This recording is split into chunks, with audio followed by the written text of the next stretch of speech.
여러분, 우리 그리스도인의 삶 속에 마땅히 있어야 될 것이 무엇인가 하면요, 우리가 하나님을 공경하는 마음과 동시에 우리의 육신의 부모님을 공경하는 마음이에요. 성경은요, 로마서 1장에 보면 하나님을 거역하는 시대의 특징을 이야기합니다. 하나님이 없는 시대에, 부패한 시대의 특징을 이야기하면서 로마서 1장 28절에서 30절에 보면 이렇게 얘기합니다. 또한 그들이 마음에 하나님 두기를 싫어하며 하나님께서 그들을 그 상실한 마음대로 내버려 두사 합당하지 못한 일을 하게 하셨으니 곧 모든 불의, 추악, 탐욕, 악의가 가득한 자요, 시기, 살인, 분쟁, 사기, 악독이 가득한 자요, 수군수군하는 자요, 비방하는 자요, 하나님께서 미워하는 자요, 능욕하는 자요, 교만한 자요, 자랑하는 자요, 악을 도모하는 자요, 부모를 거역하는 자요. 하나님 없는 세대, 하나님을 잃어버린 세대, 하나님께 패역한 시대의 특징 한 가지가 무엇인가 하면 여러 가지가 나오죠. 살인과 악독, 분냄 이런 것들이 가득한 세상, 그리고 또 한 가지가 무엇인가 하면 부모를 거역하는 세상이라는 거예요. 여러분, 부모님은요, 우리 자녀들에게 주신 하나님의 축복입니다. 선물입니다. 우리는 부모님을 통해서 하나님이 우리를 어떻게 사랑하시는지를 간접적으로 체험하게 되어집니다. 하나님의 그 무한하신 사랑, 우리를 용서하시는 그 사랑이 어떤지를 어떻게 알 수 있을까요? 부모님이 우리를 어떻게 사랑하시는지를 보면서 우리는 하나님이 우리를 이렇게 사랑하시는구나 라는 것을 깨닫게 되어지죠. 그래서 부모님은요, 우리에게 주신 축복입니다. 그런데 우리가 오해하는 것 한 가지가 있어요. 예수 믿는 사람들, 교회 다니는 사람들은 부모님에게 효도를 하는 것을 별로 중요하게 여기지 않는다고 세상 사람들은 오해를 합니다. 그 이유 중에 한 가지가 제사를 안 드린다는 것 때문이에요. 그죠? 제사를 드려야지 부모를 공경하는 건데, 우리는요, 제사를 드리지 않습니다. 그런데 부모님이 살아계실 때 우리가 정말 최선을 다해서 우리의 육신의 부모님을 공경하는 것은요, 신앙생활의 가장 중요한 덕목이죠. 그래서 에베소서 6장에 보면 우리 그리스도인들에게 약속이 있는 첫 번째 계명이 바로 부모를 공경하는 것이라고 이야기를 하고 있습니다. 무엇보다 우리 예수님은요, 굉장한 효자셨어요. 효자 예수님이셨어요. 예수님이 마리아와 요셉, 육신의 부모님이 계셨죠. 그런데 예수님이 자라면서 성경에 보면 아버지 요셉에 대한 이야기가 기록되어져 있지 않습니다. 아마 예수님이 어렸을 때 아버지 요셉이 돌아가셨던 것 같아요. 그런데 예수님은 목수일을 하면서 자기의 가정을 돌보고 무엇보다 사랑하는 어머니를 30세까지 아주 잘 돌봅니다. 그래서 누가복음 2장 51절에 보면 예수님께서 부모님을 어떻게 섬기며 살았는지를 간단하게 이렇게 정리를 합니다. 예수께서 함께 내려가사 나사렛에 이르러 순종하여 받드시더라. 육신의 어머니 마리아를 어떻게 했다고요? 순종하며 받들어 섬겼다라고 이야기하고 있죠. 예수님은요, 육신님의 부모님의 순종하는 아들이었습니다. 그리고 부모님을 잘 받들여 섬겼던 아들이었죠. 오늘 우리가 읽었던 요한복음 말씀 속에서도 예수님이 얼마나 부모님을, 어머니 마리아를 사랑하고 공경했는지를 기록하고 있습니다. 우리가 지난주는 여러분 기억나시는지 모르겠어요. 예수님이 골고다 언덕을 올라가시기 전에 너희와 너희 자녀를 위해서 울라라고 하셨던 말씀을 제가 함께 나누었어요. 또 오늘은 예수님이 십자가의 도상에서 가상칠언이라고도 하거든요. 예수님이 십자가에 달리고 나서 7마디 말씀을 하십니다. 그 중에 세 번째 말씀이 무엇인가 하면 오늘 우리가 읽었던 본문의 말씀이에요. 그것도 예수님의 어머니 마리아에게 하신 말씀이죠. 이제 늙어서 흰머리가 희끗희끗하고 있는 그 어머니, 이제 십자가를 지면서 더 이상 어머니를 공양할 수 없었던 아들, 육신의 아들로서 예수님께서 그 어머니를 위해서 하신 말씀이 오늘 성경에 기록되어져 있죠. 26절을 보면 이렇게 기록합니다. 예수께서 자기의 어머니와 사랑하시는 제자가 곁에 서 있는 것을 보시고 자기 어머니께 말씀하시되 여자여 보소서 아들이니이다. 예수님께서 저기 보니까요, 어머니 마리아가 눈물을 흘리고 있는 거예요. 그 모습을 보고 있던 예수님께서 그렇게 말씀하십니다. 여자여 보소서 아들이니이다. 여자여 이렇게 표현하고 있죠. 이 말씀을 보면 예수님이 좀 이렇게 육신의 어머니한테 여자여가 뭐야? 이렇게 우리에게 다가오는 것 같이 느껴지는데, 이 여자여라는 말이 좀 의미가 있습니다. 원래 이 헬라어에는 어머니를 표현할 때 메테르라는 헬라어 단어를 쓰거든요. 영어로 하면 mother예요. 근데 어머니, 친숙하게 어머니를 부를 때 메테르라는 단어를 쓰는데, 메테르라는 단어를 쓰지 않고 여기서 여자여 귀나이라는 헬라어를 사용했어요. 이 헬라어 귀나이는 특징이 있습니다. 당시 여성을 가장 존칭을 해서 가장 공경스러운 단어로 표현할 때 귀나이라는 단어를 사용하였다고 합니다. 그래서 고대 문헌에 보면 왕후나 왕비들을 표현할 때 귀나이라는 단어를 썼다는 거예요. 예수님은 십자가상에서 지금 어머니를 향해서 이야기하며 어머니에게 표현할 수 있는 가장 공경하고 사랑하는 단어로 어머니를 부르고 있는 거예요. 그러면서 예수님께서 어머니에게 여자여 보소서 아들이니다 이렇게 얘기합니다. 여기서 아들 누구를 이야기하는 건가요? 요한을 이야기하고 있어요. 27절을 보면요, 요한에게는 또 이렇게 얘기합니다. 또 그 제자에게 이르시되 보라 내 어머니라 하신대 그때부터 그 제자가 자기 집에 모시고, 제자 요한에게는 예수님의 어머니 마리아가 이제는 너의 어머니다. 여기서 어머니라는 말이요, 마테르라는 단어예요. 근데 이제 진짜 너의 육신이 어머니처럼 어머니를 섬겨라, 이렇게 이야기를 하고 있는 것이죠. 마지막 십자가의 도상에서 예수님께서 사랑하는 제자 옆에 있었던 요한에게 그 어머니의 돌봄과 그 공경을 위탁을 하고 있는 것이죠. 어떤 분은 오늘 이 본문을 보면서요, 이렇게 해석을 했대요. 한 교회에서 목사님이 오늘 본문으로 설교를 했습니다. 그런데 그 설교를 듣고 있던 한 집사님이 너무너무 감동이 되어졌어요.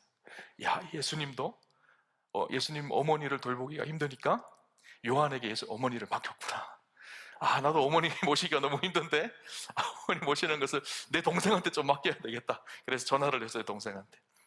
동생이 전화를 해서, 야, 오늘 내가 목사님 설교를 들었는데 예수님도 어머니 돌보는 게 너무 힘들어서 그 어머니를 요한에게 맡겼는데 나도 어머니 돌보는 게 너무 힘들다. 이제 너에게 어머니 돌보는 것을 맡긴다. 이렇게 얘기를 했다는 거예요. 그러자 그 동생이 전화를 받고 이렇게 얘기했다는 거예요. 뭐 그러세요 형님. 그런데 우리 목사님이 설교하시던데 우리 목사님 설교 때는 예수님이 그 어머니를 맡기고 바로 돌아가셨대요. 형님 바로 돌아가실 거예요. 그 얘기를 했다는 거, 농담처럼. 오늘 이 본문의 말씀은요, 어머니를 맡기라는 말씀이 아니에요. 딴 사람한테 힘드니까. 그 말씀이 아니라 무슨 말씀일까요? 여러분 한번 가만히 생각해 보세요. 예수님의 사역의 가장 중요한 사역이 무엇이었을까요? 공생의 3년의 가장 핵심적인 사역이 무엇이었을까요? 십자가이거든요. 예수님은 이 십자가를 위해서 지금까지 3년 동안 달려오신 거예요. 그리고 십자가를 지신 이 클라이막스예요. 예수님의 사역의 가장 핵심이 되고 중심이 되는, 예수님이 그토록 자기의 모든 것을 다 쏟아놓았던 이 십자가에서 예수님은 누구를 기억하였다고요? 육신의 어머니 마리아를 보았던 거예요. 그렇죠? 여러분, 우리는 늘 부모님을 공경하고 돌보는 데 있어서 그런 핑계를 댑니다. 바쁘다는 거예요. 해야 될 일이 너무 많다는 거예요. 너무너무 부모님을 공경하는 것보다 더 중요한 일이 있다는 거예요. 그래서 핑계를 대죠. 아, 부모님에게 전화도 잘 못하고 못 가도 어머니 이해해 주세요. 제가 바빠서요. 그렇게 이야기합니다. 근데 예수님께 가장 중요한 일이 무엇이었을까요? 십자가였거든요. 온 세상을 구원하실 하나님의 놀라운 구원의 역사를 이루시는 이 십자가 위에서 예수님은 육신의 어머니를 기억하셨어요. 노년이 되어서 돌봄이 필요한, 공경과 사랑과 섬김이 필요한 그 어머니가 생각난 거예요. 그럼 우리가 핑계대지 않아야 합니다. 우리의 부모님을 공경하고 부모님을 섬기는 것은요, 우리의 핑계거리가 아닌 거예요. 우리가 해야 될 첫 번째 우선순위예요. 사실 오늘 본문의 말씀을 묵상하면서요, 가장 찔렸던 사람 바로 저예요. 목사이고 목회를 한다고 핑계를 잘 대거든요. 아버지, 어머니 목회한다고 제가 전화를 잘 못 드렸네요. 저희 부모님도 야, 그 목회한다면 바쁠 텐데 전화 못해도 괜찮아, 이렇게 말씀을 하셔요. 근데 어쩌다가 한 번씩 전화 드리면요, 그러셔요. 저희 어머니가, 야, 네 전화 내가 코 빠지게 기다렸다 그러셔요.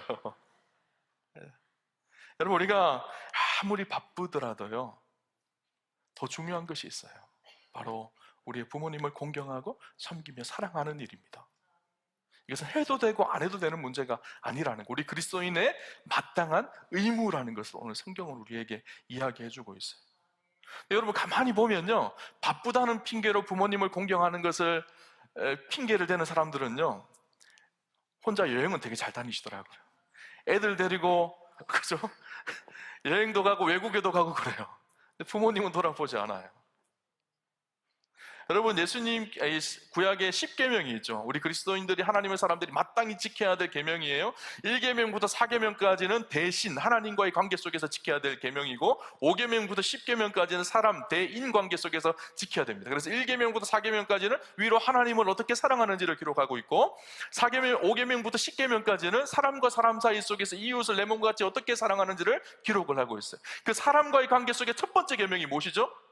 내 부모를 공경하라 하는 거예요.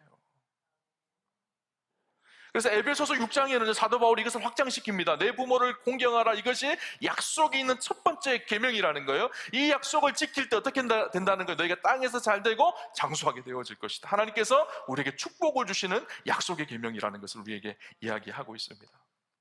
여러분, 그리스도인들에게 부모 공경은요, 해도 되고 안 해도 되는 것이 아니라 마땅히 해야 될 당연한 의무라는 것을 성경은 우리에게 가르치고 있죠. 여러분, 그러면 우리가 부모를 잘 공경한다는 것이 무엇일까요? 어떻게 하면 우리 부모님을 잘 공경할 수가 있을까요? 부모를 잘 공경한다는 것은요, 나의 관점이 아니라 부모님의 관점에 서는 것입니다. 우리는 우리의 방식대로, 우리의 생각대로 부모를 공경하면 된다고 생각을 해요. 근데 그것이 중요한 것이 아니라 부모님의 생각이 어떤지, 부모님이 기뻐하시는 일이 무엇인지, 부모님이 즐거워하는 일이 무엇인지를 찾으셔야 돼요. 부모님의 관점 속에서. 제가 예전에 이런 과정을 봤어요. 목사님, 제가 저희 부모님을 잘 섬겨드리기 위해서 맛있는 것을 사드리러 갔거든요. 그래서 가족들을 다 데리고 부모님을 섬기기 위해서 맛있는 갈비집을 가셨대요. 그런데 갈비를 막 먹는데, 자녀들과 손주들 막 다 같이 갈비를 맛있게 막 먹는데, 부모님은 한 점도 드시지 못하더라는 거예요. 이가 아파서. 명목은 부모님을 섬기는 건데 사실은 자녀들 배불리게 먹고 하고 돌아왔다는 거예요. 이게 부모님을 섬기는 것일까요? 아니죠.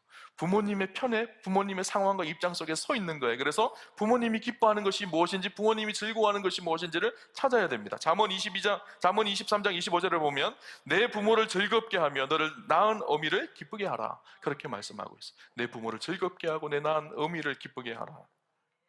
여러분, 부모님의 마음을 즐겁게 해드려야 됩니다. 한 집에 나이 드신 어머님이 계셨습니다. 자녀들이 참 열심히 해야 될 것 한 가지가 무엇인가 하면요, 부모님들에게 정기적으로 용돈을 드리는 것인 것 같아요. 노년이 되니까 이 수입이 없잖아요. 이 어머니가 계셨는데, 이 자녀들이 용돈을 규칙적으로 안 주신 것 같아요.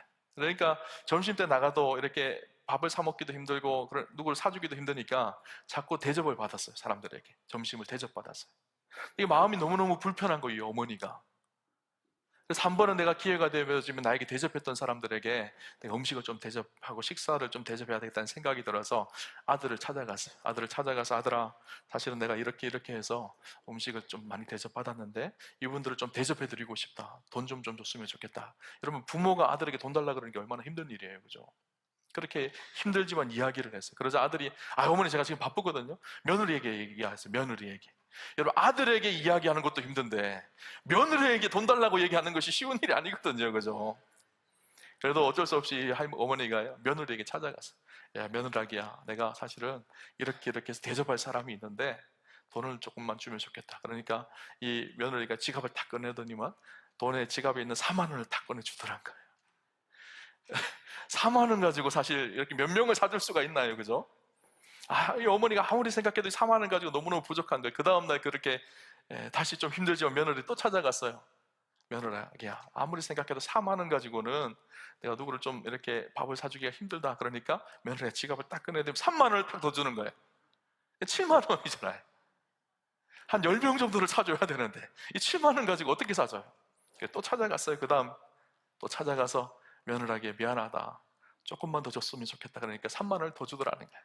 10만 원 들고 가서 사람들에게 사주고 집에 돌아왔는데, 집에 돌아오니까 집에 아무도 없고 그 거실의 식탁 위에 가계부가 하나 있더라는 거예요. 그 가계부를 넘겨보니까 기가 차는 줄 알았대요, 이 어머니가. 이렇게 써져 있다는 거예요. 왼수 9월 14일 4만 원, 왼수 9월 15일 3만 원, 왼수 9월 17일 3만 원. 기절하는 줄 알았다는 거예요. 여러분, 부모를 공경한다는 것은요, 그 마음을 알아들이는 거예요. 지금 우리 부모님이 무엇 때문에 불편한지, 무엇이 기쁜 일인지를 헤아리는 것이죠. 가나안 농군학교의 김평일 교장 선생님이 효도 10계명이라는 것을 썼더라고요. 자, 한번 읽어드릴게요. 제1계명, 신앙생활을 하시도록 해드리자. 신앙생활을 하면 갈 곳이 생김으로써 규칙적인 생활을 하게 되고 마음의 안정과 평안을 찾을 수 있다. 또 천국에 대한 내세관이 생기기 때문에 희망을 가지고 하루하루를 살아가실 수가 있다. 제2계명, 대답을 잘하고 말씀을 잘 들어드리자. 노년이 되면 잔소리가 많아진다. 부모님이 말씀을 아름다운 음악으로 들어야 한다. 제3계명, 표정을 밝게 하고 웃음을 잃지 말자. 웃음은 기쁨을 주며 행복한 가정을 만든다. 웃는 표정이 가장 아름다운 것이다. 여러분, 자녀들을 바라볼 때 부모가 가장 기쁠 때가 언제인지 아세요? 자녀들이 웃고 있는 모습을 보면 가장 기쁜 거예요. 부모님 만나는데 인상 쓰고 있으면 뭔가 큰 문제가 있는 것 같고 큰 어려움이 있는 것 같고 그렇게 생각하거든요. 제4계명, 궁금증을 풀어드리자. 부모님께 관심을 갖고 살아가는 일을 자세하게 알려드리자. 나이가 들면 궁금함이 많아진다. 가족이 자주 모여 대화를 하면서 부모님의 궁금증을 풀어드리자. 제5계명, 자유롭게 쓰실 수 있는 용돈을 정기적으로 드리자. 액수를 정하여 세돈으로 구분해서 정해진 날짜에 봉투를 넣어 드려야 한다. 부모님은 받는 기쁨보다 나눔의 기쁨을 원하신다. 제6계명, 향토적인 음식을 해드리자. 골고루 영양을 갖춰 소화가 잘 되는 음식을 해드리며 외롭지 않게 식사할 수 있도록 배려해야 한다. 제7계명, 외모를 아름답게 꾸며드리자. 예뻐지고 싶은 것은 인간의 본능이며 나이를 먹을수록 더욱 그렇다. 제8계명, 일거리를 찾아드리자. 일은 하나님의 명령이다. 힘과 적성에 맞는 즐겁게 할 수 있는 소일거리가 있어야 건강한 생활을 할 수 있다.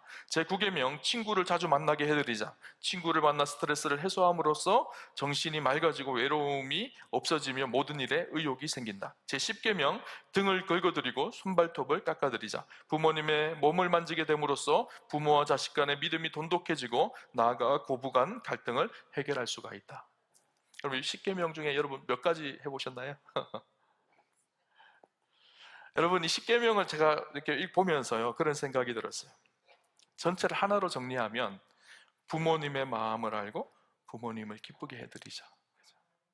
부모님이 원하시는 것이 무엇인지를 알고 부모를 기쁘게 해드리는 것. 이것은 우리 그리스도인의 삶에 마땅한 의무라는 사실을 여러분 잊지 않으셔야 합니다. 예수님도 그 십자가에 온몸의 피를 다 쏟으시고 마지막 죽음 직전에 누구를 기억하셨는가 하면 육신의 어머니 마리아를 기억하셨어요. 어머니를 기억하고 부모님을 기억하는 것보다 더 중요한 일이 없었기 때문이에요.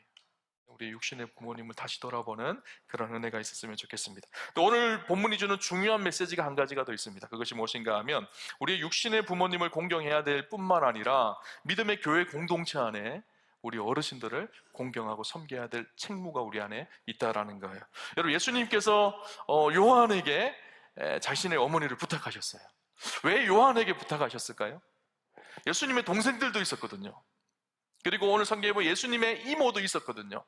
혈육이 있었어요. 근데 혈육을 뛰어넘어서 자기의 사랑하는 제자 요한에게 그 어머니를 부탁하였습니다. 왜 그랬을까요? 예수님의 십자가의 사건의 의미가 무엇일까요? 예수 그리스도의 십자가로 인해서 우리 모두가 그리스도 안에서 한 가족이 되는 사건이 예수님의 십자가 사건이거든요. 하나님을 아버지로 섬겨드리며 모두가 형제 자매가 되어집니다. 그래서 서로가 서로의 의무를 부담하고 서로가 섬기며 사랑하는 것이 교회의 공동체이죠. 교회가 해야 될 일은 무엇일까요? 우리의 육신의 부모님을 공양하는 것뿐만 아니라 교회 공동체 안에 외롭고 힘든 어르신들을 섬기고 사랑하는 것, 이것이 마땅히 교회 공동체가 해야 될 일이라는 거예요. 여러분, 에베소서 2장 19절에 보면 교회가 어떤 곳인지를 이야기합니다. 제가 표준 성경으로 이렇게 기록을 하고 있는데요. 그러므로 이제부터 여러분은 외국 사람이나 나그네가 아니요 성도들과 함께 시민이며 하나님의 뭐라고요? 가족이에요. 저와 여러분은 가족입니다. 예수 그리스도의 십자가의 피를 나눈 육신의 혈육의 가족이 아니라 하나님 안에서 하나님을 아버지로 섬기며 서로 가족되어진 사람들이에요. 서로의 연약함을 돌아보고 서로가 사랑하며 섬기며 온전한 믿음의 공동체를 이루어가기를 하나님은 우리에게 원하시죠. 예수님께서 십자가를 지시며 십자가의 사건의 의미 속에 한 가지를 담은 것이 바로 그것이었어요. 사랑하는 제자 요한에게 육신의 어머니를 맡깁니다. 요한이 어떻게 했을까요? 27절에 보니까 또 그 제자에게 이르시되 보라 내 어머니라 하신데 그때부터 그 제자가 자기 집에 모십니다. 요한이 어떻게 했다고요? 예수님의 어머니를 자기 집에 모십니다. 그리고 평생토록 섬기죠. 예수님의 제자들 중에서 순교당하지 않고 끝까지 살았던 사람이 요한이거든요. 끝까지 살면서 감당했던 사명이 무엇인가 하면 예수님의 어머니 마리아를 돌보는 사명을 감당합니다. 그래서 에베소의 목회자가 되어지는데 에베소까지 어머니 마리아를 데리고 와서 함께 그곳에서 끝까지 어머니를 공양하게 되어지죠. 여러분, 교회 공동체 안에요, 어버이날을 보내면서 행복하신 부모님들도 계시지만 사실은 어버이날을 보내면서 힘드신 분들도 계세요. 자녀들이 멀리 떨어져서 연락이 안 되거나, 아니면 자녀들이 먼저 세상을 떠나거나, 아니면 자녀들이 외국에 있거나, 여러 가지 상황으로 자녀들과 연락할 수 없고 어려움 중에 있는 어르신들이 계십니다. 외롭고 고독하게 노년을 보내시는 분들이 계세요. 교회는요, 그분들에게 관심을 가지고 그분들을 섬기고 사랑하며 함께 달려가는 곳이 믿음의 공동체인 것이죠. 아프리카의 한 인류학자가 아프리카에 가서 재미있는 광경을 보았다고 합니다. 아프리카 한 부족 마을에 아이들을 불러놓고요, 게임을 했습니다. 저쪽 앞에다가 과일 바구니를 하나 놓고 제일 먼저 달려가는 사람에게 저 과일 바구니를 먹게 해주겠다. 누가 제일 달리기를 잘하나 지켜보고 있었어요. 하나, 둘, 셋, 요이 땅 했는데 누가 제일 먼저 달려갔을까요? 다 같이 손을 잡고 즐겁게 다 같이 뛰어가더라는 거예요, 아이들이. 그리고 그 바구니에 다 둘러앉아서 같이 그 과일을 맛있게 먹더라는 거예요. 이 인류학자가 깜짝 놀랐습니다. 그리고 아이들에게 묻습니다. 아니, 제일 먼저 달려가면 저 과일을 혼자 다 먹을 수 있을 텐데 왜 그렇게 다 같이 달려갔느냐는 거예요. 그러자 그 중에 한 아이가 이렇게 얘기합니다. 우분투, 우분투, 우분투. 아이들이 다 같이 따라 노래 부릅니다. 우분투, 우분투, 우분투. 우분투라는 뜻이 무슨 말인가 하면요, 내가 있기에 내가 있다. I'm because you are. 너가 있어서 내가 있는 거야. 이런 고백. 그러면서 한 아이가 하는 말이, 나머지 다른 아이들이 다 슬픈데 어떻게 나 혼자만 기분 좋을 수가 있겠나요? 그랬다라는 거예요. 그럼 교회는요, 그런 곳이에요. 우리 우암교회가 104주년입니다. 저는 우리 우암교회 역사가 참 너무 멋지다는 생각이 들어요. 그런데 우리가 역사를 자랑하는 것이 아니라 지금 우리가 얼마나 사랑하고 얼마나 진실한 공동체를 이루고 하나님 안에서 서로를 섬기며 사랑하며 사랑의 능력이 있는 공동체가 되느냐, 이것이 사실은 더 중요한 것이죠. 여러분, 말씀을 정리합니다. 우리 예수님은 십자가의 마지막 그 도상 위에서 자신의 육신의 어머니 마리아를 바라보았어요. 그리고 그 어머니를 끝까지 공양하고 섬기는 예수님의 모습을 보았습니다. 뿐만 아니라 교회 공동체는 연약한 어르신들을 섬기고 사랑하는 곳이어야 합니다. 우리 육신의 부모님을 섬기는 일을 게으르지 않게 하였으면 좋겠어요. 여러분, 영원하게 부모님을 섬길 수 있을까요? 아니에요. 나중에 되어지면 섬기고 싶어도 더 이상 섬기지 못할 때가 옵니다. 훌쩍 우리 곁을 떠나실 때가 옵니다. 지금 우리 부모님이 살아계신다면요, 열심히 섬기셨으면 좋겠고요. 그리고 우리 교회 안에, 공동체 안에 있는 어르신들 한 분 한 분 우리가 축복하며 섬기며 주님 앞에 서는 그날까지 믿음으로 늘마다 승리하며 살아가실 수 있도록 그렇게 돕고 섬기는 귀한 사명도 이루어가기를 원합니다. 우리 우암교회가 사랑하며 함께 가는 아름다운 공동체가 되었으면 좋겠습니다. 다음 세대를 세우는 것도 참 중요하지만 우리 어르신들, 교회를 위해 충성스럽게 섬겼던 어르신들을 잘 섬기며 사랑하는 것도 너무너무 중요한 사역인 것이죠. 우리 안에 이 부모님을 향한 진실한 고백이 회복되어지는 축복과 은혜가 있으시기를 주님 이름으로 축원합니다.